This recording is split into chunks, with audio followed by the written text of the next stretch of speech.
At the end of my last video, we were looking at how we could use the hatch doors to display my jewellery. Well, this is how it turned out. Hello there again. If you watched my last video, the one that just went up last Friday, you'll see that I'm still suffering from that bad hairdo. Anyway, it's not so bad after you've washed it, but there you go. In this video then, we're looking at putting up some lights. I've got a workshop, as you know. I'm doing some jewellery on board, and I need some more light in there. I've got one little light and it's behind me. I need two lights shining down on the bench so I can see what I'm doing. And I want to really put a disclaimer in here. I'm not an electrician. I am a jeweller, but I'm a self-taught jeweller, but I'm not an electrician. So I'm not telling you how to do it. This is not an instructional video, right? I'm just showing you how I do it. So hopefully you might find something useful in it, but don't assume that whatever I'm doing is the correct way to do it, okay? That would be really good if you can take that on board. Okay, so what we are doing is trying to add two lights to my workshop. The two lights are made of downlighters, but they're not swiveling downlighters, and I would like them to swivel, so I'm putting them all on one bar and making the whole bar swivel so that I can get light and shine it exactly where I want it to go. So that's what we're doing today. So I hope you enjoy the video, and we'll have a word with you at the end. Bye now, enjoy. I've got my jewellery workshop more or less set up. It's just too dark. So what I'm doing, I'm putting together some extra lights to go in there. They're going to be based on 12 volts, obviously. So this is what I'm putting together this morning, and I'll tell you about all the bits and pieces that we need to do that. So here we go. The first thing we need is these downlight holders. Now these particular holders I got with a set of 10 that I bought from Screwfix that had all the bulbs and everything, and then transformers and what have you, for my 240 volt system in the house. But I only needed 3, so I've got 7 of these left over. So I'm using those down holders, but you can buy them on Amazon. I've had a look this morning. You can buy them on Amazon, okay. They're about £5 a time, something like that. These bulbs, again from Screwfix. This fitting, it's the GU 5.3 fitting. So you will need a GU 5.3 holder to go with it. And they're the GU 5.3 holders. Again, Amazon or eBay, you'll get hold of those. This particular holder is rated at 100 watt, but these bulbs are only rated at 5 watt, I think, or 2.5 watt, I think. Let's have a look. 4.5 watt. So we're fine with that. So it's just a case of assembling them. I've got a little switch here. Let's see. I'll get into it.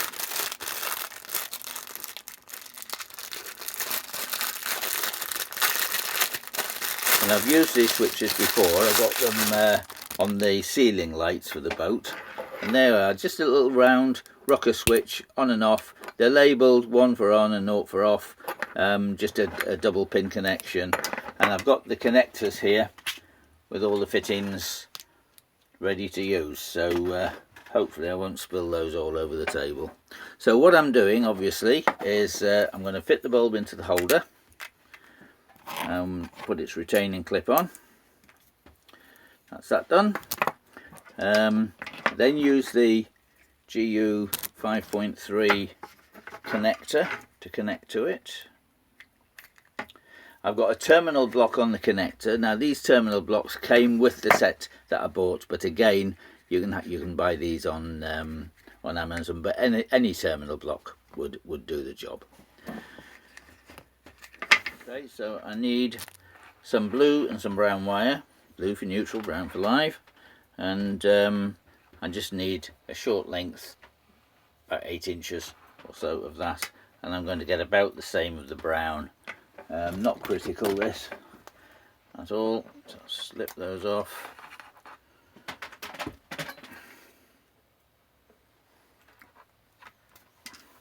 I fitted up the soldering iron, I've got that going. I'll just tin the end in a moment. It's just getting up to temperature now. So I'm just going to put a slight twist on there. Let's have a look at that. Oh, just seeing if you can focus on that. That's not too bad for an end.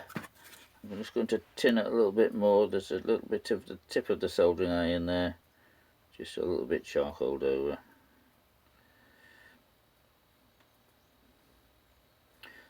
This is the rosin-free solder, so there's the fumes are not quite as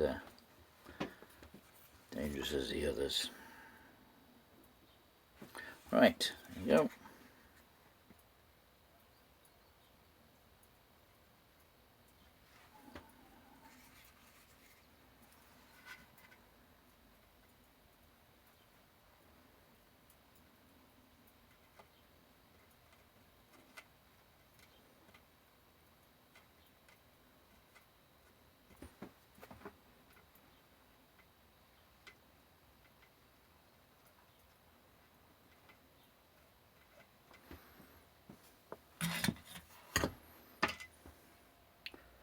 Okay, so I've just tinned both ends of the cable there. I've already done that to that blue one, so it's just a case of connecting those up.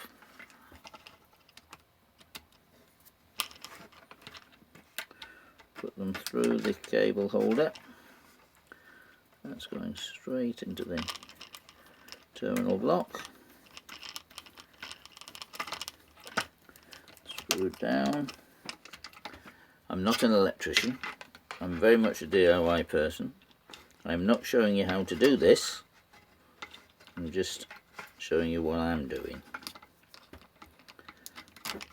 If you're not familiar with electrics, don't do it.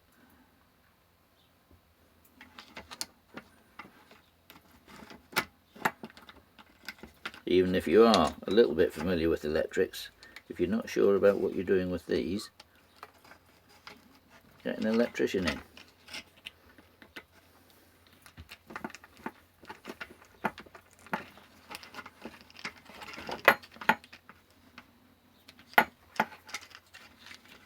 I just lifted the terminal block out there.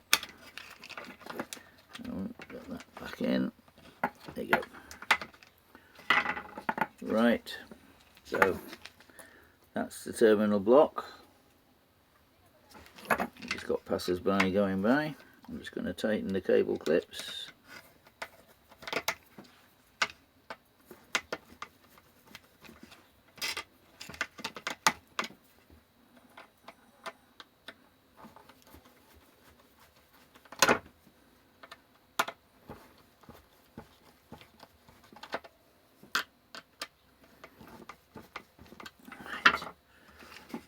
There we go, and put all that together again.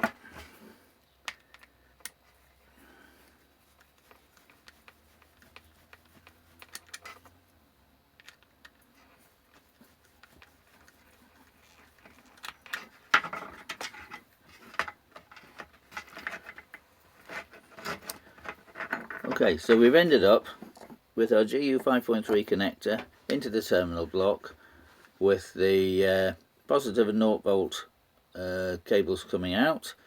The 0 volt cable is going to go directly to 0 volt supply, and the live cable, or the plus volt cable, is going to go to the switch, and then from the switch to the supply.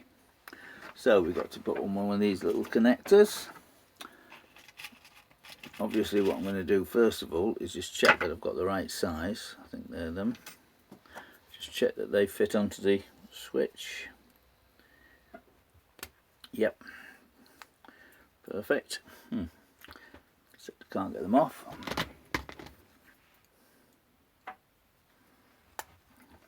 That's it. So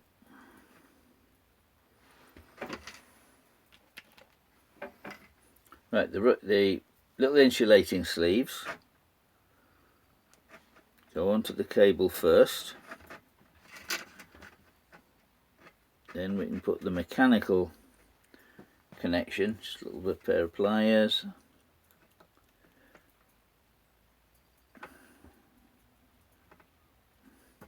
get the mechanical connection working correctly. That's quite tight. Now we're going to do the final solders connection.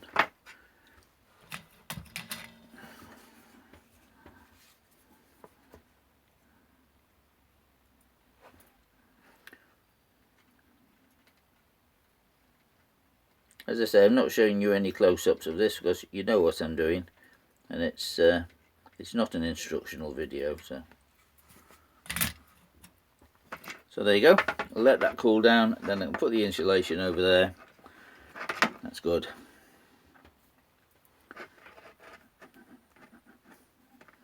I'll just check that that covers all of the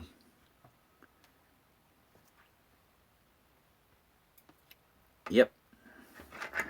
Let's finish connection. Now the same with the blue. I think this cable's a little bit long on the blue. Snip that off.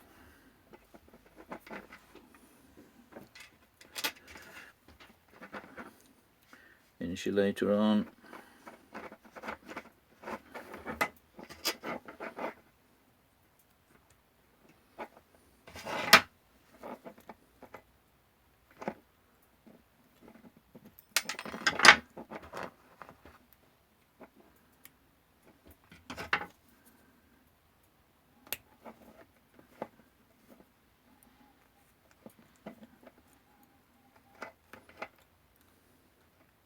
Mechanical connection there first of all, and then the soldered connection.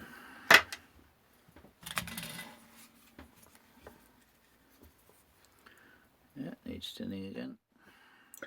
As I've said, I'm using rosin-free solder. Not all of you will have that available. I've put a link to the HSE website on the dangers of soldering, so if you want to have a look at that, it's in the description. Cool off. Insulation over there, perfect. Now I'll test which side goes on which before I push these terminal blocks on permanently. Oops. So all we need is that to go on there, and we need another brown piece of cable just to go directly to the live feed. Okay. So that's the final soldering joint done there. Final bit of insulation going over that connection. There you go. All I've got to do, I've left those not properly put on, so that I can just test to see which is the on and off bit. I could do that with a multimeter, but I'm not going to. I'm going to wait until I'm fitting it up. So there you go. Live into the terminal block, into the bulb. Neutral into the terminal block, into the bulb. So that should work a treat.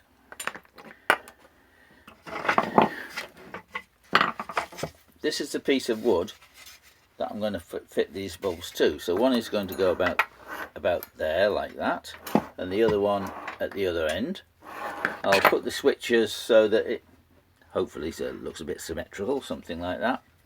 Then I'm going to put a piece of wood on here, just a sort of 1x1 piece of wood there, sorry, on that side, and they're going to go screw to either side of the jewellery hatch, the workshop, with only one screw. The idea being that I can then tilt that like that, so I can tilt it not a great deal, but you know, probably 20 degrees either way to give me good light on whatever I'm doing in the jewellery. So when I'm putting that up, I'll let you know and you can come join me. Okay, hope you enjoyed that. Bye. Hi there, this is my soldering iron station. I've got a little sponge there which comes with the stand, and you just keep that damp. That allows you to clean the tip of your soldering iron, and to make sure it's working alright and going to give you a good joint, you just need to tin the end of it like so. I've just switched it off, so I'm not showing you. I think I showed it last time I was using it. So you just tin the end like so, and that keeps it in good condition. So that's all just cooling down now. So I'm just going to move it to one side. You've got to wait until that's cooled down properly. They do get quite hot, those. So, you know, if you touch it, you can get a little bit of a burn on your finger. Okay, so what we're going to do now is look at fitting the downlighters. So I'm going to dismantle these, take off the GU 5.3 fitting,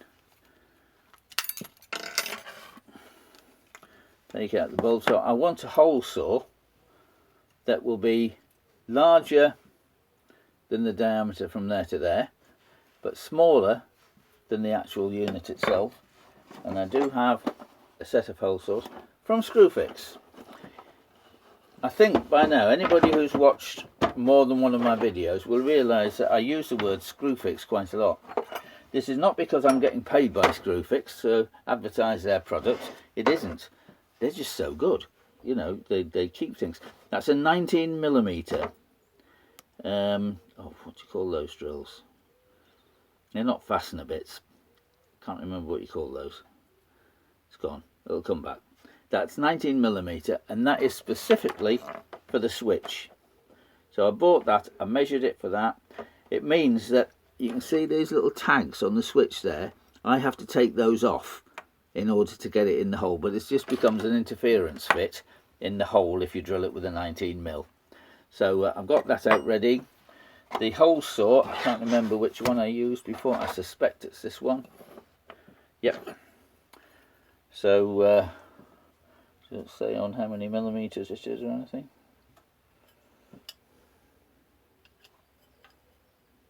.38mm.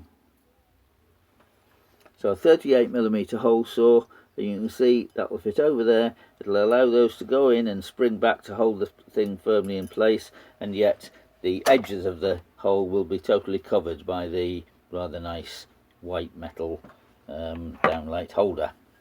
So that's what I'm going to do. I'm going to be doing that over the next few minutes. I'll get back to you when I've got the holes drilled. I'm sure you don't want to just watch me drilling holes. So and then we'll see about fitting them into place. Hi there. I might have changed my mind. I might show you me drilling these holes, because some of you might not have used a hole saw before. So they're quite simple. You get the hole saw like that. This comes in a set, and there are different sizes, going right down to that which you can use for 15mm pipes if you're going through some plasterboard or something with those. These just screw on like so. Now then, they don't have to be tight. What you have to do is get them lined up with the holes here, because hang on. Right, there are two. I'll take this off and show you. Right, there's a sort of washer there with two prongs that will come through. You've got to get two of those holes lined up with where those prongs come out, and that's what gives it its rigidity and strength to turn. So this doesn't have to be particularly tight, but you have to find the two holes. There we are. I've got that lined up. Then you have to tighten that down like so. Now that is going to turn, and it's not going to slip. So that's how you fit any of the bits. They're all the same. It's got a centralising hole, so I've marked in my piece of wood. You can see there I've got two crosses. That one's a bit indistinct because I kept changing my mind about where it was going to go, but that's them. The other thing I've got is two dots there. That's where I'm going to put the 19mm drill to fit the switch. So it's easy enough, centralising. You just start drilling in the centre of your two crosses and you'll get the hole where you want it. So we'll go ahead and do that next. I'm going to have to move in order to do that, so I'll switch off for a minute. Right, so this is the boat. We've just had lunch. We've just cleared away from lunch. That's rubbish bags going out. And you know, when you're doing a job and cruising, you don't always have a nice little workshop, so you've got to find ways of doing things. Now then, when we bought this boat, there were these inspection holes in various places on the floor. So I'm going to use one of those to use as a support, so that when I drill my hole, I'm not damaging any worktop or anything else. So the saw should go straight through and into there and cause no problem whatsoever. Right. So Head has now offered to take the camera from me, so that's why I've got two hands. So there you go. I'm going to get that lined up into the centre, and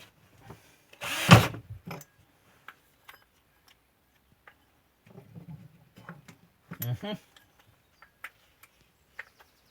I forgot to mention when we were putting these together was that the centering drill bit actually can slide in and out, and there is, you get it to the depth you want, and there's a grub screw just there. You've got to make sure the grub screw is tight. I didn't do that last time. That was why the whole thing collapsed on me just as I started to drill. Right, try it again.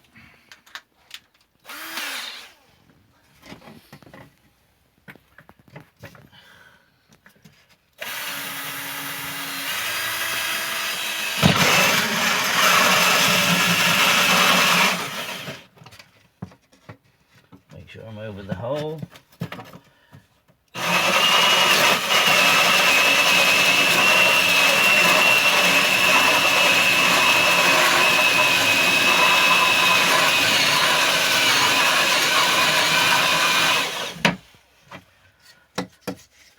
So there we are. I'm not all the way through yet, so I'm going to turn it over and I'm going to go in from the other side now. That'll help to get a better, cleaner hole.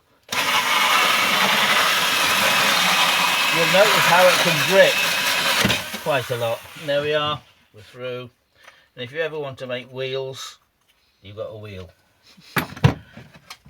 Right, they can take a bit of getting out, but this doesn't look too bad.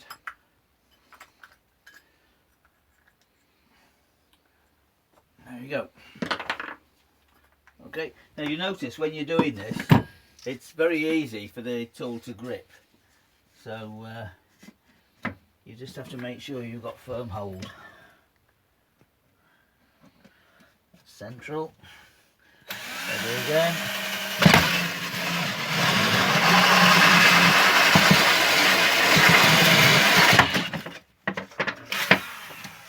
Might delete that bit. Turn over.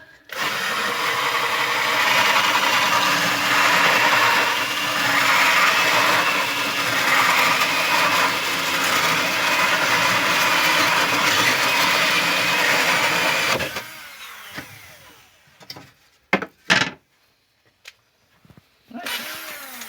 That's job done with that. Now the 19mm hole.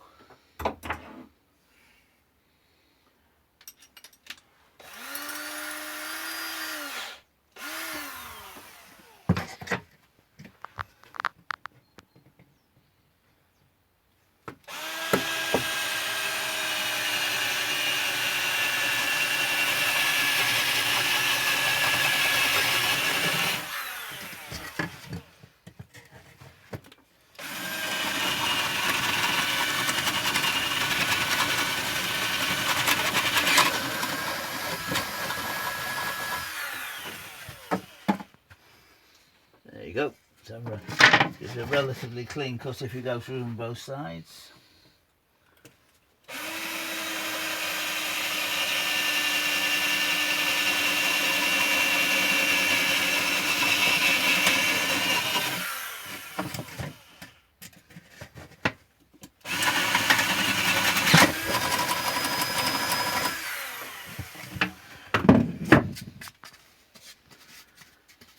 Right. That's that job done. So it's just a matter of fitting the fittings. I might put this 1-inch square block on the end of each one before we do that. Anyway, see you later. We mustn't forget, the other important thing to do is when you've been doing jobs on the boat and you're living on and cruising, is to tidy up after you. Anyway, there are the wheels. Can't be bad news. 2 wheels on my wagon and I'll go rolling along. Right, have a sweep up. These holes, as I say, were in the boat when we bought it, and I'm assuming they're just inspection chambers. I know, I've checked before, there's nothing underneath here apart from concrete. So all the ballast is there. This stuff here, that's the broken paving slabs that the ballast is made of.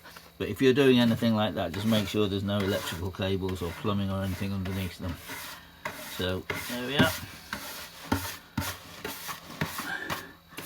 Right, there you go, Head, that's all done. Okay, well, I've tried that into position. what I've done is just tapered the edges around there a little bit, just to make so that it'll swivel effectively. I've got one of the switches in. You see that there? Mm-hmm. And that's fitting neatly into there. Okay, however, I have to modify it slightly because these switches I think are made for thin metal casings. So I'm going to modify it by taking these two clips there. Don't think you can see that. Oh, right. Where are we? There and there off, and then we have to take that little thing off, and then it'll just be an interference fit into that hole. Okay, so you might want to do that again in the light, because well, yeah, that's better. Oh, I see. So it's those, that coming off, and that little ridge coming off there. Okay, and you'll see why I need some extra light in the jewellery workshop when you have a look.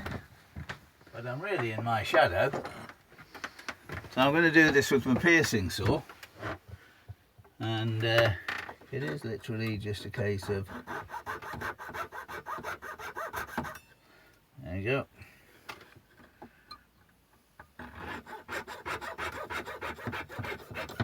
Oops, that's one off. But it is really quite dark in here at the moment.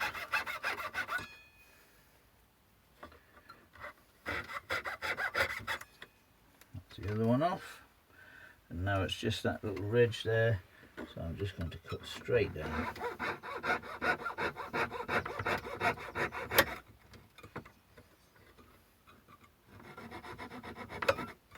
Use my saw as a little bit of a file.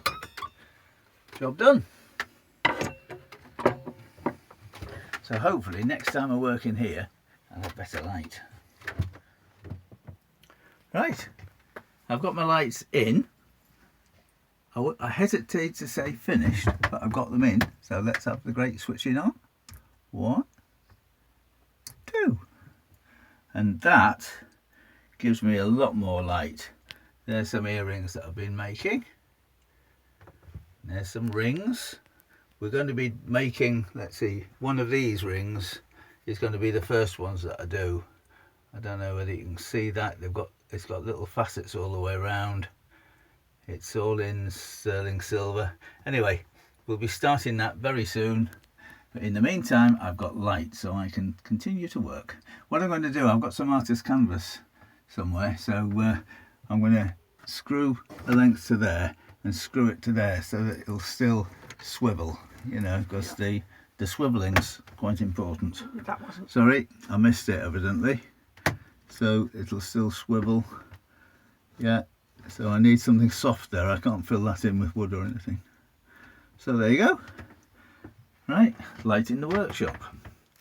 See you later. Hi there. Bye. Did you enjoy that? I hope so. In the previous video and at the end of this video that you've just seen, you'll have seen me pick out a little silver faceted ring and said I'm going to make that. And my intention was that I would film making some jewellery, film cruising, and combine the two. Now I've done that on one. I've made a ring, I've made a pair of earrings, and I've done some cruising along the Leeds Liverpool.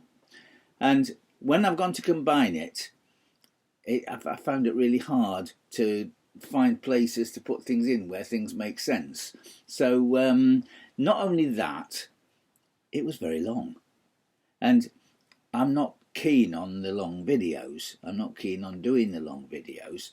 You know, there are some of the YouTubers that can stand it. You know, they're giving out lots and lots of information and what have you. But I'm feeling as though I want to try and keep my vlogs to about 10 minutes, anywhere between 5 and 10 minutes really, so that they're fairly quick to watch and what have you. So that's what I'll be doing. I'll be doing some videos on making jewellery, and I'll be doing some videos on cruising. So I hope you enjoy them. There should be one up within the next fortnight. Which one, I'm not sure yet. We'll see when we get the editing done. But anyway, I hope you enjoy it. Look out for it. Subscribe. If you subscribe, you should be able to get YouTube to send you a little email or something to say when I've got another video up. And also, it's a bit helpful, I think, to get my viewing figures up. And I think they need to go up a little bit. So if you can tell your friends, that would be good. Okay then, cheerio. We'll speak again soon. Bye.